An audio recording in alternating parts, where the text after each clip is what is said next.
E aí, vamos direto ao assunto? Hoje a gente vai mergulhar fundo numa análise super interessante que detalha os ensinamentos da diaconisa Márcia Araújo. Vamos explorar uma das trajetórias mais fantásticas dos textos bíblicos, a jornada de Noemi. É a história de alguém que atravessou uma seca espiritual e física assustadora até encontrar a verdadeira fonte de água viva. Uma narrativa sobre uma dor profunda, mas acima de tudo, sobre uma restauração que ninguém imaginava. Para a gente não se perder, nosso roteiro de hoje vai seguir uma estrutura bem clara.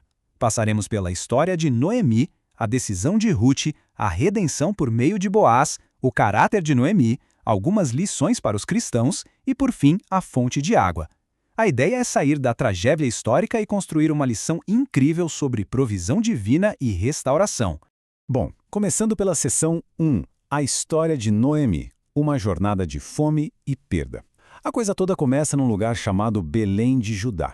E olha a ironia, o nome Belém significa literalmente casa do pão, mas o local é atingido por uma fome terrível. Essa crise serve como um gatilho implacável, obrigando Elimeleque e sua esposa Noemi a largarem tudo e tentarem sobreviver na terra estrangeira de Moab. E dá só uma olhada nessa sucessão de eventos. É uma tragédia atrás da outra, esmagando as esperanças dessa família em um espaço de 10 anos. Noemi perde o marido e logo depois os 2 filhos. Imagina só o cenário. Ela fica ali, completamente desamparada, viúva e sem herdeiros, num país estranho, tendo apenas as noras ao lado. E o impacto desse luto foi tão absurdo que mudou até a forma como ela se identificava. Sabe, o nome Noemi significa doçura, algo agradável. Mas a dor era tanta que, quando ela volta para casa, oprimida pela tristeza, ela pede para ser chamada de Mara. E Mara quer dizer exatamente a amargura. Isso mostra bem aquela sensação desesperadora de que Deus estava pegando pesado com ela. O que nos leva à seção 2, a decisão de Ruth e a lealdade no meio do desespero. O jogo começa a virar quando a Noemi recebe a notícia de que a comida havia voltado para Belém. Num gesto de pura generosidade, ela tenta convencer as 2 noras a ficarem em Moabe para reconstruírem suas vidas. E é aí que vem aquela declaração famosíssima de Ruth, que carrega um peso emocional gigantesco. Quando ela diz, aonde quer que fores, irei eu, não é só uma prova de amizade e lealdade inabalável à sogra, é a adoção definitiva do Deus de Israel. É uma decisão de fé, tomada com coragem no meio da incerteza total. Analisando o texto da diaconisa Márcia Araújo, a gente percebe um detalhe providencial brilhante. Elas voltam para Belém exatamente no início da colheita da cevada. Não foi coincidência. É como se a mão de Deus estivesse preparando todo o cenário, orquestrando eventos nos bastidores para trazer um cuidado que a mente humana nem conseguiria prever. Avançando para a seção 3, redenção por meio de Boaz, quando o parente remidor entra em cena. O tempo perfeito dessa colheita faz com que Ruth vá recolher espigas nos campos. E adivinha? Lá acontece o encontro decisivo com Boaz. Ele não era apenas um homem rico, ele era temente a Deus e, detalhe crucial, parente do falecido marido da Noemi. E aqui a gente precisa entender o que era a figura do remidor. É um conceito cultural super importante. Basicamente era um parente que tinha o direito legal de resgatar uma família, proteger as viúvas e recuperar terras perdidas. O Boaz tinha literalmente o poder nas mãos de salvar aquelas mulheres do apagamento social absoluto. E olha a reviravolta maravilhosa desse plano divino. Boaz faz o resgate, devolvendo a esperança para Noemi e se casa com a Ruth. Juntos, eles têm um filho chamado Obed. Sabe por que isso é gigantesco? Porque o Obed é simplesmente o avô do rei Davi. Aquela família que quase sumiu do mapa foi inserida direto na linhagem do Messias. Aquele vazio enorme virou um legado eterno. Indo agora para a seção 4, o caráter de Noemi, traços de um espírito resiliente. A gente sabe que o Boaz foi um instrumento do resgate, mas vale muito a pena olhar para dentro dessa mulher que suportou a tempestade toda. O que segurou as pontas da Noemi durante tanto sofrimento?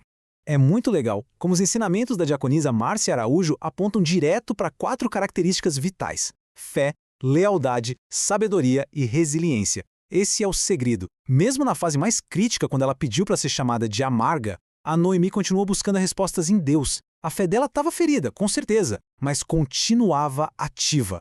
Isso nos leva à seção 5, lições para os cristãos. Semeando com lágrimas, colhendo com alegria. A grande força dessa análise é pegar essa história histórica e trazer para o nosso dia a dia. É olhar para quem está atravessando suas próprias fases de seca e encontrar uma aplicação real. Como o material da diaconisa deixa bem claro, Deus faz coisas que a gente nem imagina. Ele trabalha continuamente pela restauração, operando nos detalhes. Mesmo quando a gente só consegue ver deserto e cinzas ao redor, a esperança pode renascer. Nunca é o fim da linha.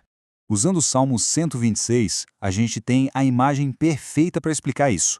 Aquelas lágrimas e provações todas não foram em vão. Elas foram o tempo de plantio.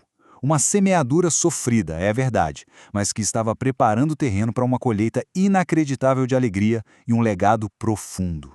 E assim a gente entra na nossa última parte, a seção 6, a fonte de água, Deus como a fonte suprema na seca. Para fechar esse ciclo de vez, a análise expande um pouco as coisas. Saímos da ideia da colheita agrícola e olhamos para a metáfora bíblica definitiva de vida, a água corrente. Quando tudo está seco, a água é a única resposta que importa. E acompanhar esse tema da água pelos textos sagrados é fascinante. Tem o Espírito sobre as águas lá na criação, em Gênesis. Tem o refrigério do pastor guiando a águas tranquilas nos Salmos. E culmina em Jesus, no livro de Lucas, trazendo cura e água da vida para quem estava cativo. Tudo aponta para o mesmo sustento. Nesse ponto, a diaconisa Márcia Araújo faz uma ponte belíssima. Ela conecta a redenção física da Noemi, sair de um cenário de miséria e fome absolutas, com a grande sede espiritual de todos nós. Uma sede que a gente só consegue resolver bebendo dessa mesma fonte eterna de intervenção divina. E essas passagens aqui não são só frases bonitas, são garantias. Jeremias diz que quem confia é como uma árvore plantada junto à água, que não murcha na seca. Amós mostra que Deus tem o comando de tudo, e o Apocalipse promete que seremos guiados a fontes onde toda dor será enxugada. É a certeza de que a seca não tem a última palavra. E para encerrar, fica aqui essa reflexão fantástica.